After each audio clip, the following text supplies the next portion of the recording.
God is my source, God is my power, God gives me everything I need. So I give thanks for all my blessings. God gives me everything I need. God is my source, God is my power, God gives me everything I need. So I give thanks for all my blessings. God gives me everything I need. God is my source, God is my power, God gives me everything I need. So I give thanks for all my blessings. God gives me everything I need. God is my source, God is my power, God gives me everything I need. So I give thanks for all my blessings. God gives me everything I need.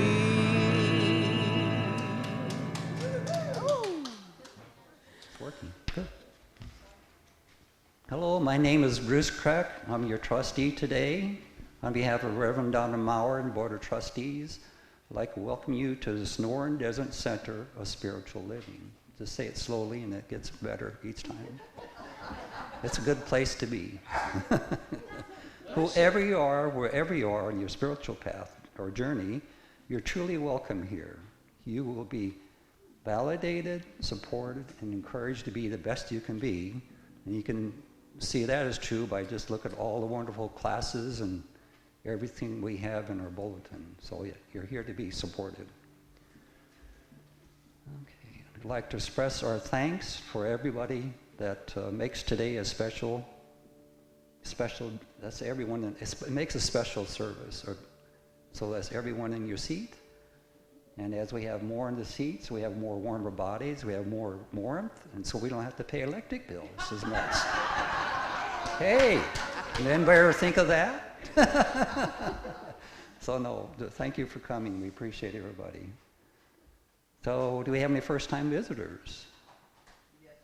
Yeah, but they already said they didn't wish to be in. This is my brother. Yeah. Okay. Okay. Okay.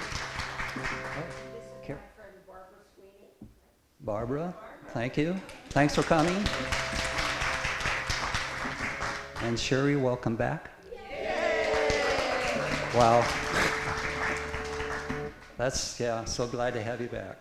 Very good. But I forget somebody else? Oh, hi. Yes, would you like to hear? Cleveland. Did you just move to the area or just visiting?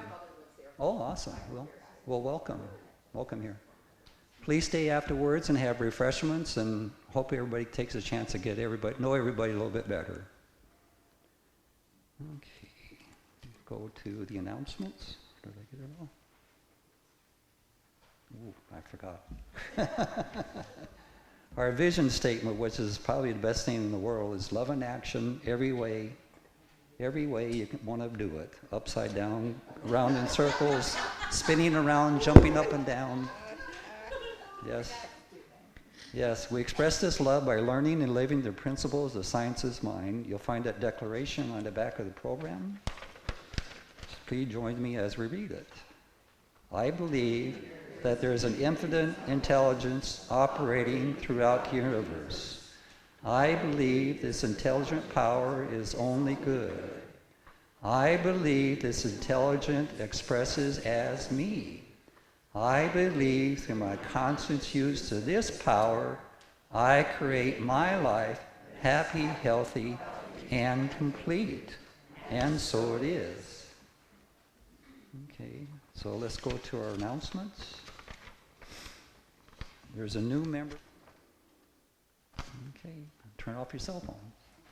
Bruce. What? One more announcement. Well, go ahead. Cover, if I may. Come right up. Really an important one. I like that. Okay. We like important ones. All right.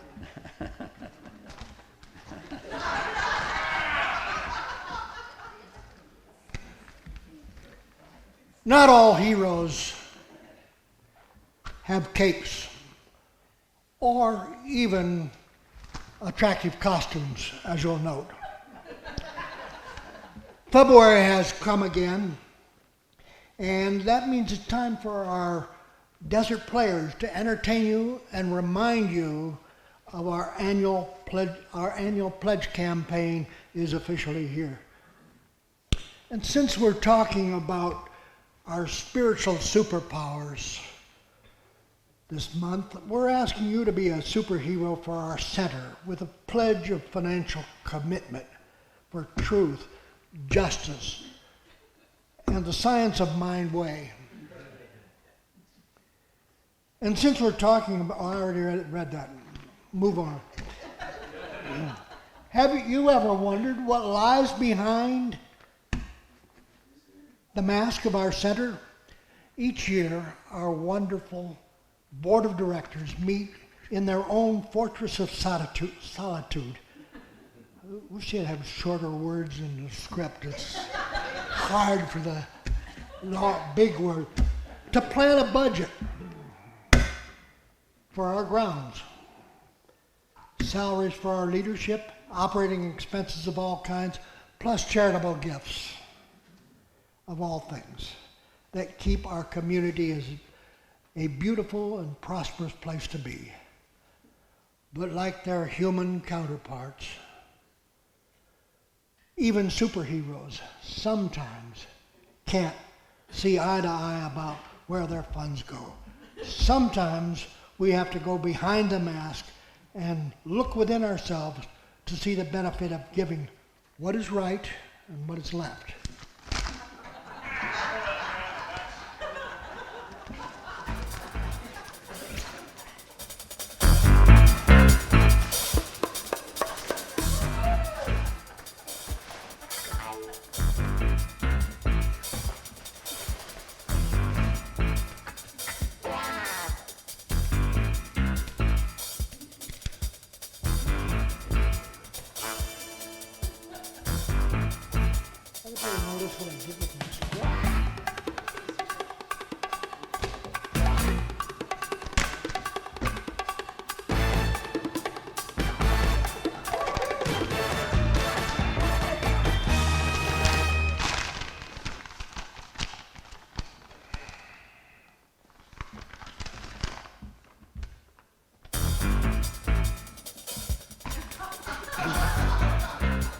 This is Bat Person.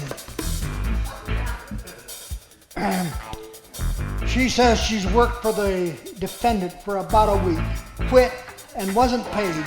Now wants to be what's coming and is suing for what she rightfully owed, $1.5 million.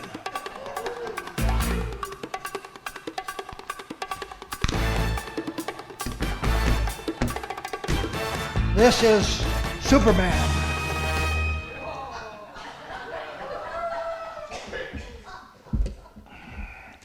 He says the plaintiff was supposed to fight crime and save the world. The guy hardly works. And if you don't work, you don't get paid. Also said Bat Person damaged property and charged things to the church credit card. Boo. So if anybody is owed money, it's Super Person. The defendant is countersuing for 1.2 million air miles. That was a good line.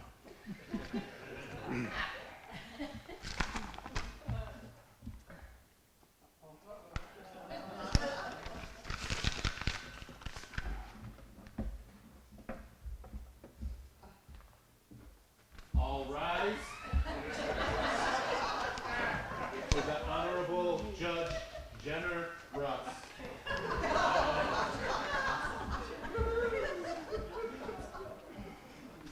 All parties be seated. Do plaintiff and defendant both swear to to tell the capital T truth and live in love and action every day in every way? So help you, Spirit. I do. Thank you. Now let's get down to brass tacks. Now, Batman, let's start with you. Tell me why you're in my courtroom today. Well, Superman hired me to save Gotham, and I worked super hard. Did you save Gotham? I did. So why didn't you pay him? That's to me. Oh. So why didn't you pay him? Because I'm over here saving Gotham, that's why. Because he let an entire city block get destroyed. Oh, like you've never done that before. All the times you've intercepted planes and thrown buses out into outer space for what, your girlfriend? Well, he also made numerous unauthorized purchases using center funds.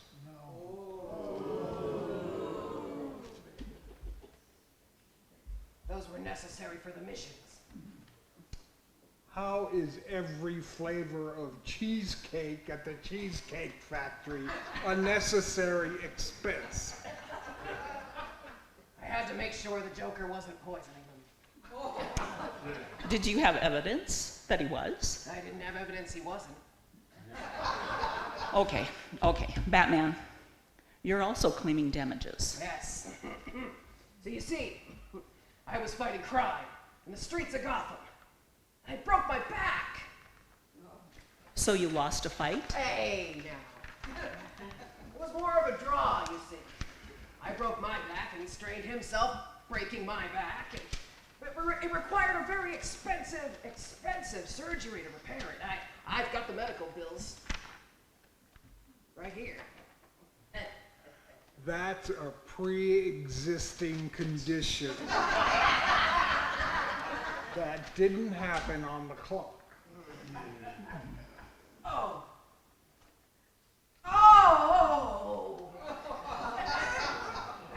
Talking about it is causing a flare-up. Oh! Your Honor, he's obviously faking. No, I'm not. And why didn't you come to me? I have laser vision. I could have literally fused your spine. Can laser vision repair what you did to my car? What happened to your car? You know, Super Person and I got into an argument. He keyed the Batmobile. Where was the Batmobile when this was happening? Well, At Wayne Manor. What was your car doing at Wayne Manor? I was helping him move a couch. Can Bruce Wayne testify to corroborate your story? Yeah, can he? Yeah. I mean, no. He's a pretty busy guy, but I'm sure something. I'm sure. Hey, look over there. It's a bird. It's a plane. It's a pay raise.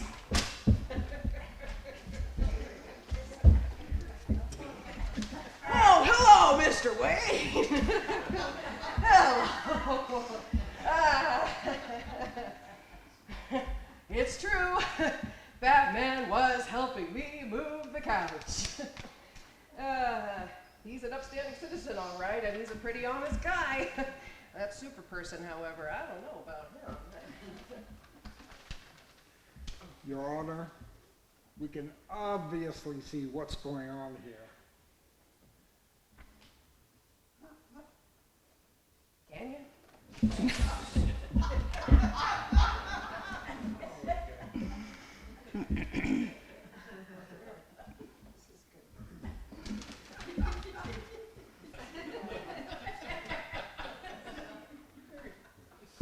Well, thank you, Bruce. What a handsome man, huh? Oh, man. So, Bruce Wayne has been hiding under that table this entire time? Yeah, Fair enough. Okay, let's hear your closing arguments. Okay, let me just get those out of my briefcase here. Why don't you have Bruce get those for you? Oh, you know, that's a really great idea. Maybe I will. Maybe I sure will. Oh, thank you, Bruce. Thank you so much for handing me my documents. Your Thank you. Honor, please. Thanks, Bruce. Oh, you're welcome. You're welcome, Reverend. All right.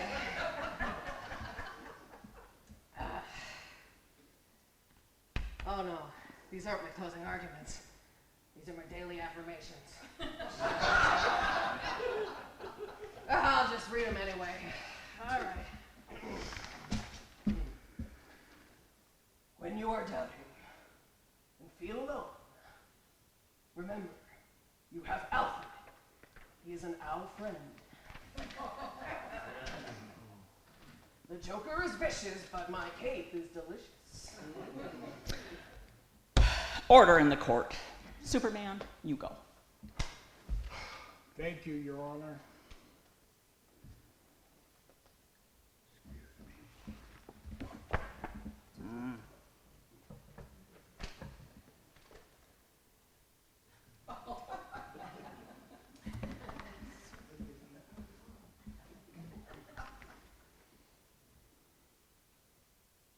It is clear to me today that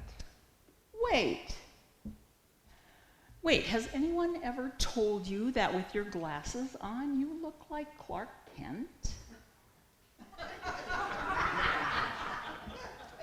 Wait a minute.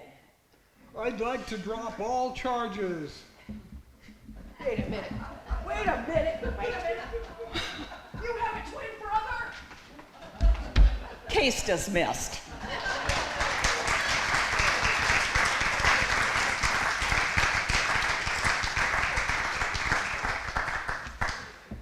So now we can see how important it is to give and be superheroes for our center. There's our symbol. Bruce is on the way. Don't worry. What's that? Bruce is on the way. Oh, so I don't have to do anything until Bruce gets here, right?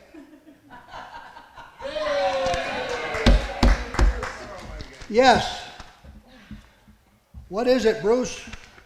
Well, since I'm kind of the philanthropist of Gotham here, I might as well help you explain the pledge process. Oh, good. All right. So, everybody, ladies and gentlemen, you will have your pledge card inside of your programs. We are very, very grateful for your pledges of financial commitment. You can do weekly, you can do monthly, yearly. This is a kind of a gift to our center that goes way beyond your money you put in the basket every week. This is something that helps us with items like, you know, like Stan said, you've got salaries, you've got overhead expenses for everything from the groundskeeping up to fixing the roof and everything in between. We also do a ton of philanthropic efforts and community efforts within the Amado community into the Ukraine and beyond. And all of that is made possible by your financial support month after month, and we appreciate you so much for it. Does that include any kind of stipend for desert players? What? No!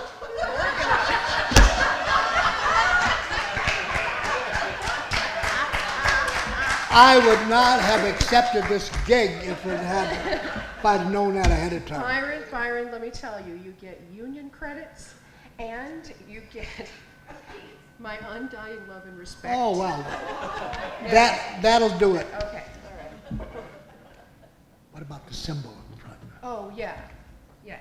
Actually, we have a couple more things. Oh. Okay, so our pledge, our little scale for how much, our pledge goal this year is $95,000.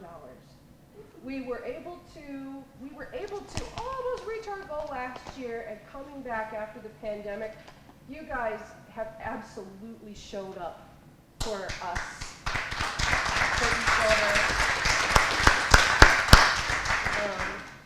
And this year, we're going to make it the best year yet. We are going to come back with a roar, and I know that. We are going to exceed that $95,000 goal, because guess what? With the exception of everybody staying home, and even then we got pretty darn close, we have always met or exceeded our pledge goal, and this year is no exception. So, when you pledge your financial amount, you get a star in the sky of Gotham here, okay? And you can put your star anywhere you want in the city, and as the number goes up, the lights are going to go on in the buildings, right? So let's light up the sky, yeah? And because you have entered, because I'm trying to formulate this in my head because it's so campy, it's ridiculous. You're looking at me with two black eyes, and I'm going, okay. All right, so because you're all heart, and you're all superheroes for our center, you are all in the secret society, so you need a secret Dakota ring. So when you pledge, you also will receive an egg with a secret ring inside that you get to open up. Okay? So, two prizes in one. So put all of your eggs in our basket. Oh. And pledge for our center this year. Thank you.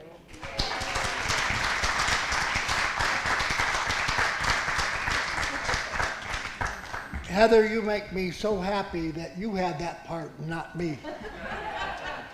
Us too. Yeah. Hey. Before Byron continues, do you all know the Namaste song? Can I go wash my face? Okay, thank you. When we activate the teachings of science of mind, the symbol like this, she already covered this. Part of activating the divine law of circulation in our lives by giving back to the center, that is your spiritual home. The goal is 95,000. We'll have the teaching symbol shining like the beacon to your heart every week to remind you. And I think that this has given you a good idea why I'm not being paid for this.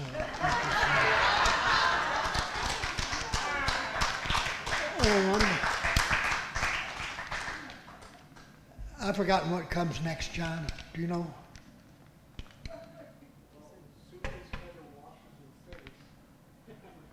Oh, we can't do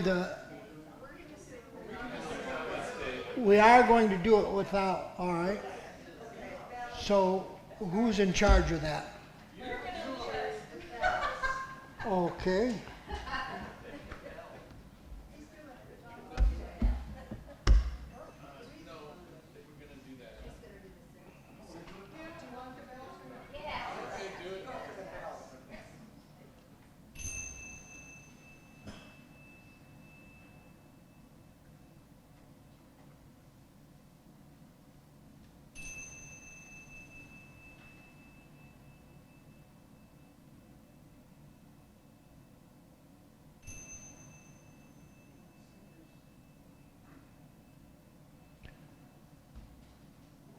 The God in me holds the God in you. It is our highest and highest good. The God in me beholds the God in you, and you and I are one. Namaste.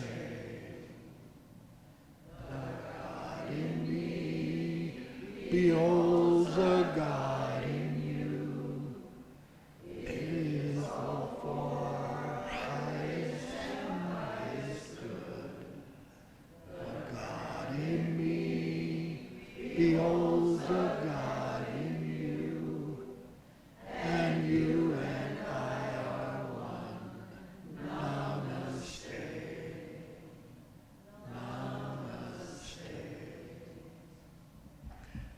Good morning. I'm Clark Kent.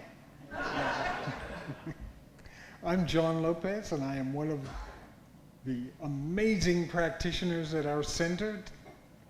It's my privilege and pleasure to welcome you this morning. And so would you join me now in our opening invocation? Let's take a breath and know together that there is only God. God is all there is, everywhere present, filling and feeling in all space. It expresses in, through, and as all creation, in, through, and as each one of us here this morning. I know that today's service is already perfect, whole, and complete in the mind of God, and that it manifests now perfectly on this plane, right here and right now. I give thanks and am grateful for everyone who makes this service possible, for the words of wisdom from Reverend Donna, for our amazing music from Heather, for our wonderful sound and video person, Gray, for everyone who contributes to this service, and for our amazing practitioners who are the healing arm of our center. We are here for you. Anything that may be going on that you would like treatment for, we are here for you. Please use us. That's what we've had 5 years of training for. So take advantage of us. Or you can also fill out a prayer card over on our prayer table. And knowing that this is so, I declare, and so it is. Okay. So my reading today is actually a poem that is based on Christopher Michael's book, The Power of You. The power of you is like a force divine, a strength that's deep within and always thine. It's in your heart and in your mind, a spark that's waiting to ignite. You hold the key to unlock your faith. You take control of your life and make it great. Believe in yourself and all that you do, for the power of you is always true. You are the master of your own destiny, the captain of your ship, the ruler of your sea. With every step you take, with every breath you take, you are shaping your future, your life to make. So don't be afraid to reach for the stars, to chase your dreams, and to leave your scars. For the power of you is always there, guiding you towards the life that you should bear. Believe in yourself, trust in your heart, for the power of you will never depart. It's the light that shines within. It's the fire that burns. It's the force that guides you and forever yearns. Wasn't that beautiful? This poem, based on Christopher Michael's book was actually created by an AI program, an artificial intelligence program. So there you have it. Namaste.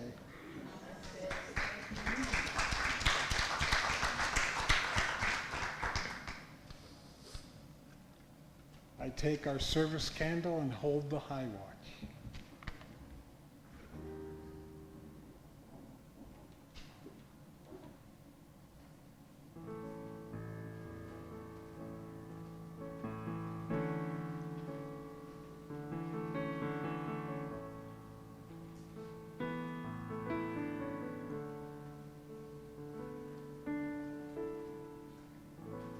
Must have been cold there in my shadow to never have sunlight on your face. You were content to let me shine, that's your way. You always walked a step behind. I was the one with all the glory, while you were the one with all the strength. Beautiful face without a name for so long. Beautiful smile to hide the pain. Did you ever know that you're my hero? And everything I would like to be. I can fly higher than an eagle, for you are the wind beneath my wings.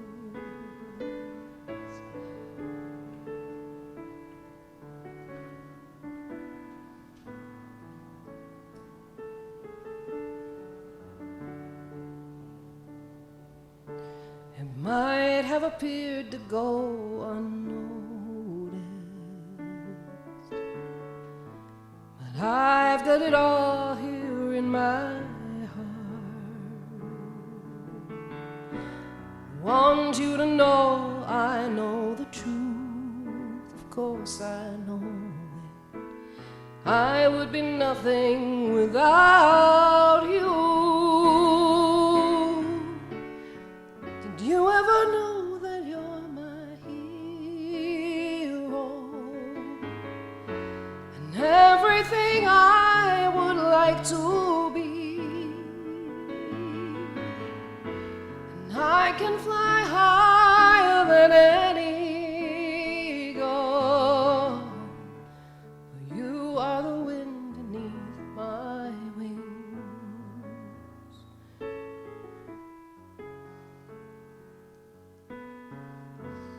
Do you ever know that you're my hero?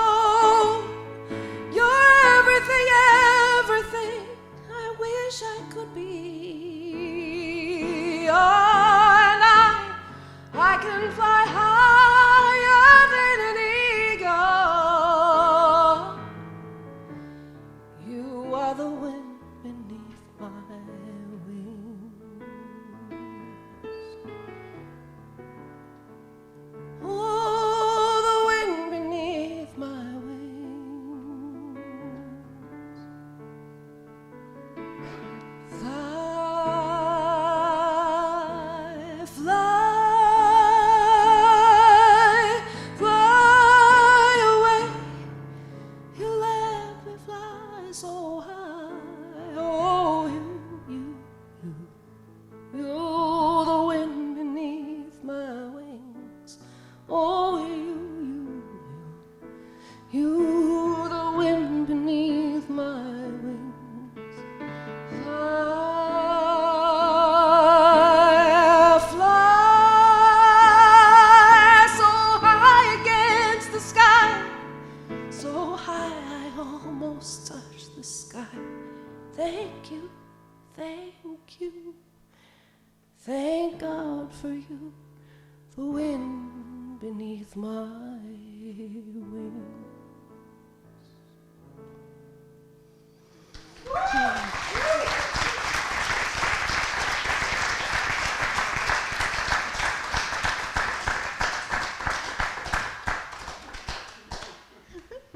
You're amazing. You can go from Batman to that. Great.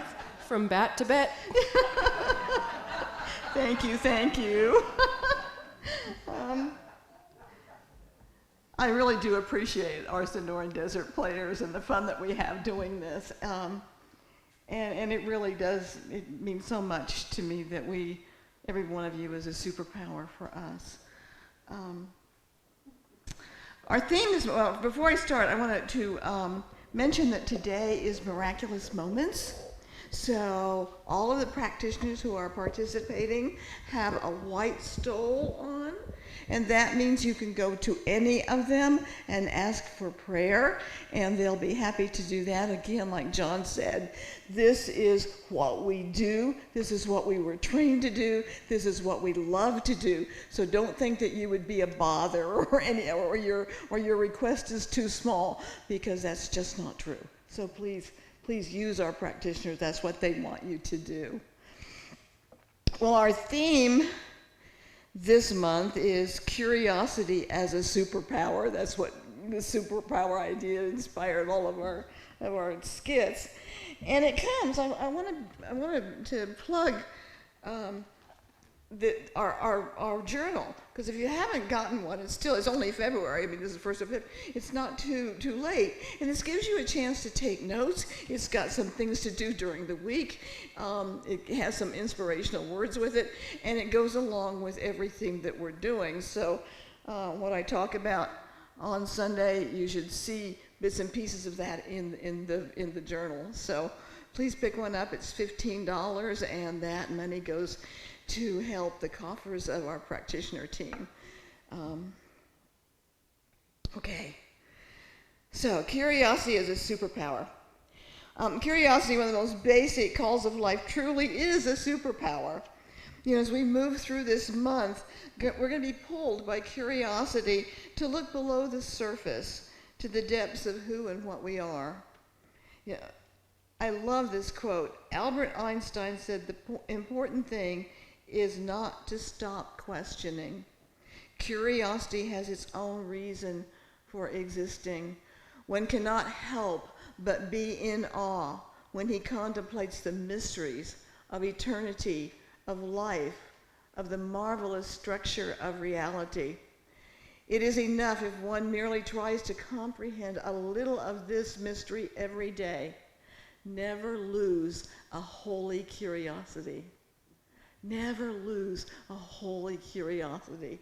And I love that idea. I've thought about it all week. And Bishop James Hazelwood tells us that in contrast to nosy and invasive curiosity, it's like, who were you with last week? You know, the holy form involves being interested and concerned, eager to understand the other person's interests, priorities, and experiences if he or she wants to talk about them. When we as listeners are motivated by love, then this form of curiosity becomes holy curiosity.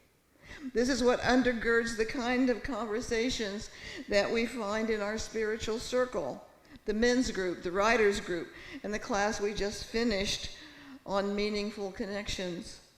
And sometimes we find it as we hang around after services with a cup of coffee and a cookie or two.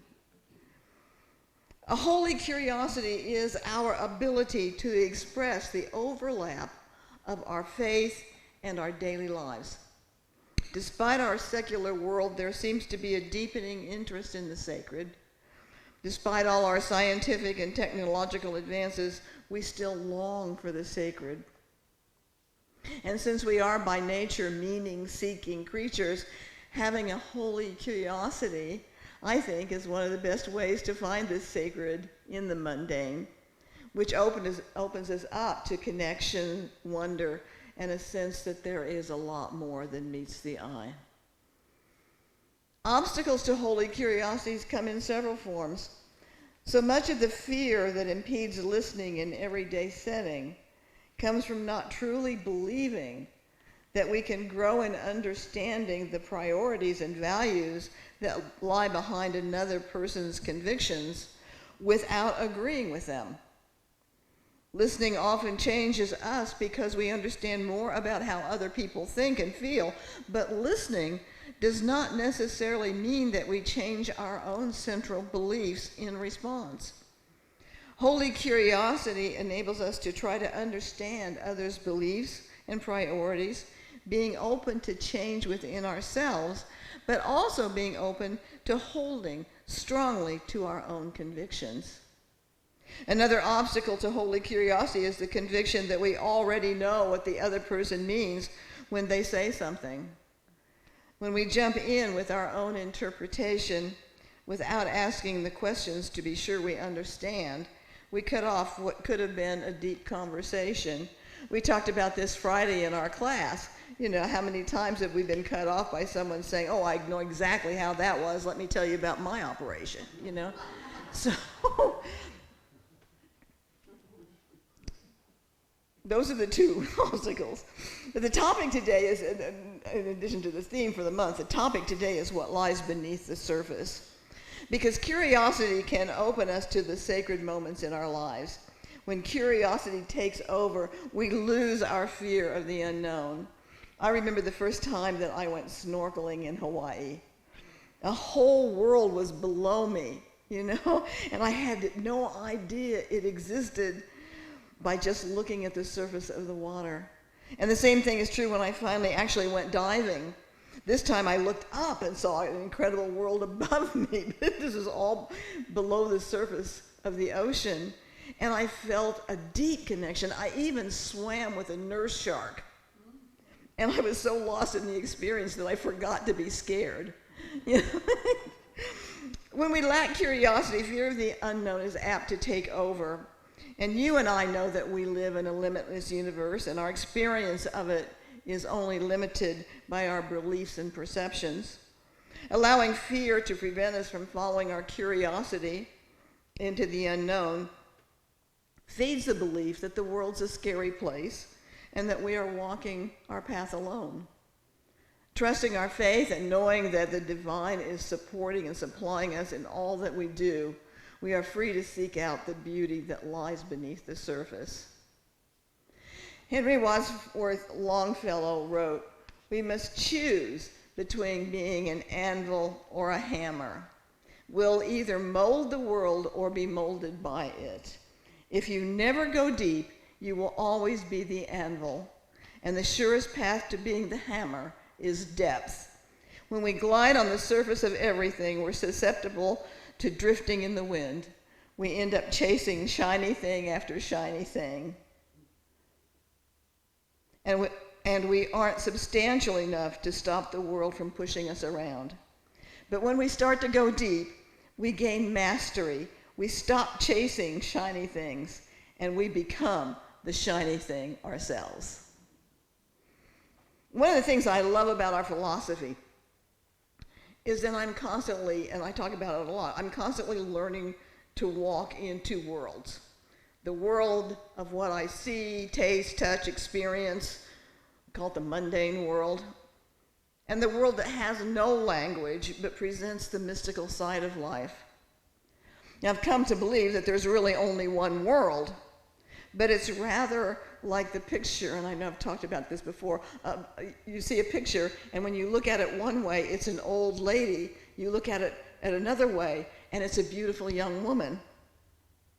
Well, depending on how you look at the picture, you see one or the other, but you cannot see both at the same time. Yet there's only one picture. So what I've learned is that the mystical realm takes us beyond the surface of any experience. We can look at a rainbow, and we can scientifically explain how it's a phenomenon caused by reflection, refraction, and the dispersion of light in water droplets, which results in a spectrum of color. But what makes us stop the car? What is it that takes our breath away? And I believe that for a moment in those times, we have found the divinity that hides in every experience. The mundane are those everyday experiences that we have that we don't think about, and they don't hold much interest. We take them for granted. Yet through our process of going beneath the surface, these so-called mundane experiences take on a spiritual perspective and become powerful teaching lessons for our lives. I've always been intrigued by Joseph Campbell's response to Bill Moyers when Bill asked him about the meaning of life. And again, we've talked about this before. Because Joseph Campbell replied, "I believe life has no meaning. We bring meaning to it." And when I first heard those words, I really struggled with it. But I remembered something that Dr. Michael Beckwith said in our practitioner class. He said, "Love is a concept. It only becomes real when we experience it in relationship." And that can be said of truth, beauty, joy, peace, life. These are the concepts that have no meaning until we bring meaning to them through our relationship with others, with the world around us, with ourselves, and with our understanding of God. And then they not only have meaning, but they become the stories that inform our lives. Joseph Campbell goes on to say, people say that what we're all seeking is a meaning for life. I don't think that's what we're really seeking. I think that what we're seeking is an experience of being alive, so that our life experiences on the purely physical plane will have resonances with our own innermost being and reality, so that we actually feel the rapture of being alive. And to me, that's what we mean by what lies beneath the surface. The rapture of being alive, and it's not just about the experience, but how it touches us at a level that reaches a spiritual, mystical depth that connects us with more than just the physical.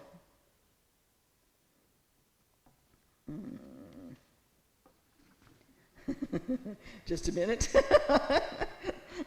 I don't want to keep you too long. Okay, I'm going with it. In his book, Kinship with All Life, J. Allen Boone says, people of certain ancient times appear to have great virtuosos in the art of living, particularly skilled in the delicate science of being in right relations with everything, including animals. These people recognized the importance of the unity of creator and creation. They were able to blend themselves with the universal presence, power, and purpose that is forever moving back of all things, in all things, and through all things. Life to these ancients was an all-inclusive kinship in which nothing was meaningless, nothing unimportant, and from which nothing could be excluded. They refused to make any separating barriers between mineral and vegetable, between vegetable and humans, or between humans and the great primal cause which animates and governs all things. Every living thing was seen as a partner in a universal enterprise. Each had an individual contribution to make to the general good, which it and it alone could supply. So when you and I can see our life in partnership with other people, with animals, with all life, then there is nothing that is mundane. It is all meaningful. And you and I, as seekers of spiritual truth, we tend to read books, attend workshops, classes, lectures. Our Sunday experience at our center is important to us, as are the friends we've made here. We seem to know at that deeper level that life is more than the accumulation of possessions or wealth. It really is all about connection. And it's about uncovering and discovering our very beingness. It's about living with a reverence for the mystery of life that includes all things. And it's about seeing our life as one huge connection to everything. Deepak Chopra in the seven spiritual laws of success tells us, relinquish your attachment to the known, step into the unknown, and you will step into the field of all possibilities. You will have excitement, adventure, mystery. You will experience the fun of life, the magic, the celebration, the exhilaration, and the exaltation of your own spirit. And that's what happens when we use curiosity as our superpower. That's what happens when we explore what lies beneath the surface. Thank you. Namaste.